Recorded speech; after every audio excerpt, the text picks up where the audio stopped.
आपने शायद इंटरस्टेलर देखी होगी, जिसमें गारगैंट्यूआ नाम का एक मैसिव ब्लैक होल था। जब वो स्क्रीन पार घूमता हुआ दिखता है, लगता है जैसे पूरा ब्रह्मांड सांस ले रहा हो। लेकिन सवाल ये है, क्या गारगैंट्यूआ वास्तव में रियल साइंस पर आधारित था? इंटरस्टेलर के बनाने हुए क्रिस्टोफर नोलन ने विजुअल इफेक्ट्स टीम से कहा था, इसे रियलिस्टिक बनाओ साइंस के साथ। तब उन्होंने एक ऐसे साइंटिस्ट को बुलाया जिसका काम थ्योरी से ज्यादा इमेजिनेशन को रियलिटी में चेंज करना था। वो scientist the doctor Kip Thorne, Nobel prize winner physicist, जिन्होंने रिलेटिविटी और वॉर्म होल्स पर अपना जीवन बिताया। उन्होंने कहा, अगर हम ब्लैक होल दिखाएंगे तो वह फिजिक्स के हिसाब से ही सही होना चाहिए, चाहे कितना भी कॉम्प्लेक्स लगे। डॉक्टर थॉर्न ने प्रोडक्शन टीम को एक फॉर्मूला दिया था जो ब्लैक होल के लाइट बेंडिंग और ग्रेविटेशनल लेंसिंग को रियलिस्टिकली सिमुलेट करता था। मतलब गारगैंट्यूआ कोई इमेजिनेशन नहीं, बल्कि साइंस का एक विजुअल एक्सपेरिमेंट था। ब्लैक होल का मेन प्रिंसिपल सिंपल लगता है, लेकिन वास्तव में वो भारी कॉम्प्लेक्स है। ग्रेविटी इतनी ज्यादा होती है कि लाइट भी उससे बच नहीं सकती। जब लाइट अपने पाथ से डिस्टोर्ट होती है तो वो एक सर्कुलर रिंग यानी अक्रीशन डिस्क की तरह दिखता है। इंटरस्टेलर में जो शाइनिंग डिस्क गारगैंट्यूआ के आईआरडी गर्ड चमकती है, वो कोई सीजीआई एग्जैजरेशन नहीं थी। ये रियल फिजिक्स के इक्वेशंस से ही बनाई गई थी, जहां लाइट की ट्रेजेक्टरी स्पेस टाइम के कर्व के साथ कैलकुलेट की गई।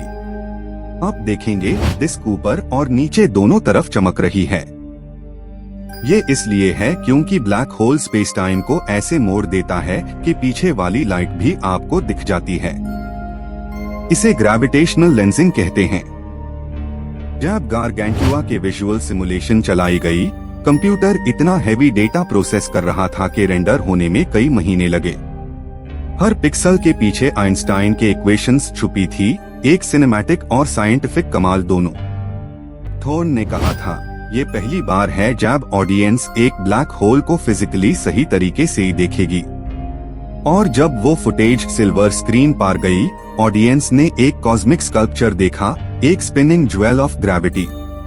आप सोचते हैं गारगैंट्यूआ स्पिनिंग क्यों था? रियल ब्लैक होल्स भी रोटेट करते हैं, कुछ तो लाइट स्पीड के करीब तक। गारगैंट्यूआ को ऐसे हाई डिजाइन किया गया था, एक rapidly rotating care black hole के मॉडल पर। एयर ब्लैक होल में स्पेस टाइम उसके स्पिन के साथ घूमता है। इसे फ्रेम ड्रैगिंग कहते हैं। जब एस्ट्रोनॉट कूपर उसके पास पहुंचता है, टाइम उसके लिए धीरे धीरे चलता है, लेकिन बाहर के लिए सालों में बदल जाता है। यही था इंटरस्टेलर का सबसे इमोशनल ट्विस्ट, मिलर प्लैनेट के सिर्फ 1 घंटे का वक्त अर्थ के 7 साल के बराबर। ये कोई फिक्शन नहीं, जनरल रिलेटिविटी का रियल रिजल्ट है। ग्रेविटी टाइम को धीमा कर देती है। जब गारगैंट्यूआ के पास जाने वाली लाइट को सिमुलेट किया गया, उन्होंने रियलाइज किया कि डिस्क के पीछे की लाइट्स भी लूप होकर सामने आ रही थी। ये इफेक्ट ऑडियंस को मेस्मराइज कर गया और साइंटिस्ट्स के लिए एक डेटा पॉइंट बन गया। आप जानते हैं, इंटरस्टेलर के विजुअलाइजेशन से ही किप थॉर्न ने कई साइंटिफिक पेपर्स लिखे। मतलब फिल्म ने साइंस को इंस्पायर किया और साइंस ने फिल्म को रियल बनाया। ये कोलाबोरेशन का कमाल है। बात करते हैं स्केल की। गारगैंट्यूआ के आसपास की ग्रेविटेशनल पुल उतनी पावरफुल थी कि जहां एक एटम भी स्टेबिलिटी लूज कर सकता था।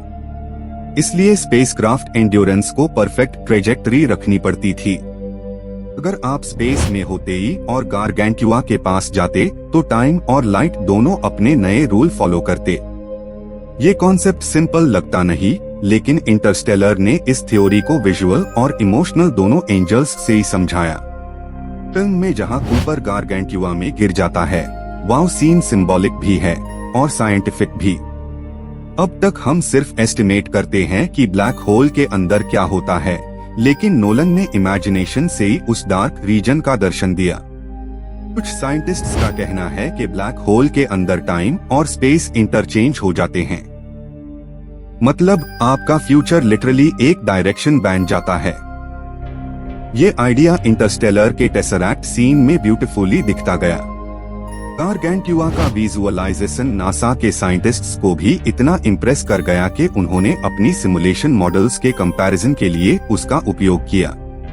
फिल्म इंडस्ट्री और साइंस एक लाइन पार आ गई। आपको लगेगा ये सब इमेजिनेशन लगता है, और गारगेंट्यूआ के हर रिफ्लेक्शन, हर लाइट डिस्टॉर्शन एक फॉर्मूला से ही निकला गया था। इसलिए जब आप फिल्म देखते हैं, आप एक एक्यूरेट फिजिक्स लेक्चर भी देख रहे होते हैं। गारगेंट्यूआ ने हम सबको ये सिखाया कि सिनेमा सिर्फ कहानियों का माध्यम नहीं, बल्कि कॉस्मोस के राजों को समझने का तरीका भी हो सकता है। और जब इमोशन और इक्वेशन मिलते हैं, तो साइंस भी पोएट्री बन जाती है। ब्लैक होल्स के रियल इमेजेस आज हमारे पास है, जैसे M87 का फोटो 2019 में आया। जब साइंटिस्ट्स ने गारगेंट्यूआ के विजुअल को कंपेयर किया, तो उन्होंने कहा फिल्म का मॉडल अनकैनी सेम लगता है। ये सब क्यों पॉसिबल हुआ? क्योंकि प्रोडक्शन ने रियलिज्म पर कॉम्प्रोमाइज नहीं किया। उन्होंने लाइट सिमुलेशन तक को क्वांटम प्रिसिजन से रन किया, जिसे रिजल्ट सरियल पर रियल दोनों बना। फिल्म के VFX सुपरवाइजर पॉल फ्रैंकलिन ने कहा था, गारगेंट्यूआ बनाना एक मिनी रिसर्च प्रोजेक्ट था। उन्होंने हर पिक्सल को डेटा से स्कल्प्ट किया, जिसे प्योर ब्रह्मांड का एक छोटा रिप्लिका स्क्रीन पर दिखता गया। आप सोच सकते हैं, ऑडियंस सिर्फ फिल्म नहीं देख रही थी, बल्कि एक थ्योरी ऑफ रिलेटिविटी का प्रैक्टिकल वर्जन भी। आइंस्टाइन अगर जिंदा होते, शायद उन्हें गारगेंट्यूआ देखकर प्राउड फील होता।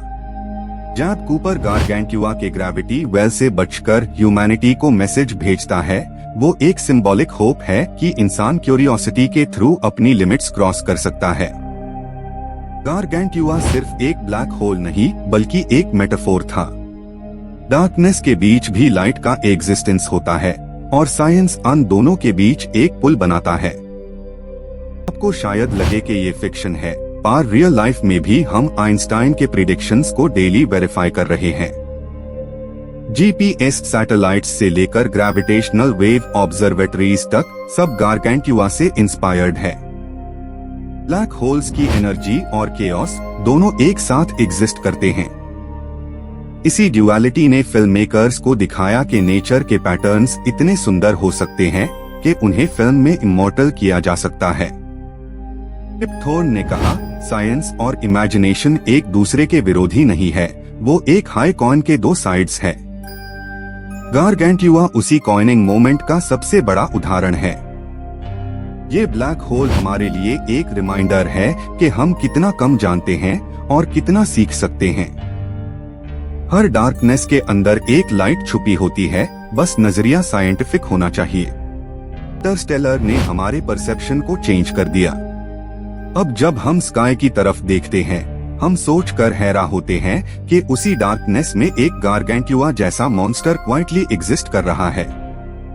गारगेंट्यूआ ने आपको एंटरटेन किया, इंस्पायर किया, और शायद एक साइंस के स्टूडेंट को एस्ट्रोफिजिसिस्ट बना दिया। ये फिल्म आर्ट और रिसर्च का परफेक्ट मेल था। आप चाहे तो इस फिल्म को एक विजुअल पोएम समझ सकते हैं, जहां हर रोटेशन और फ्लेयर एक मैथमेटिकल रिदम फॉलो करता है। ये सिनेमैटिक और कॉस्मिक दोनों लेवल्स पर काम करता है। तो नेक्स्ट टाइम जब आप इंटरस्टेलर देखें, गारगेंट्यूआ को सिर्फ एक विजुअल वंडर ना समझिए। ये ह्यूमन क्यूरियोसिटी, फिजिक्स और सपनों के संगम का प्रतीक है। और शायद अगर कभी आप किसी इवेंट हराइजन के पास जाएं, तो याद रखिए, गारगेंट्यूआ ने हमें एक चीज सिखाई है कि ग्रेविटी और इमेजिनेशन दोनों आपको टाइमलेस बना सकते हैं।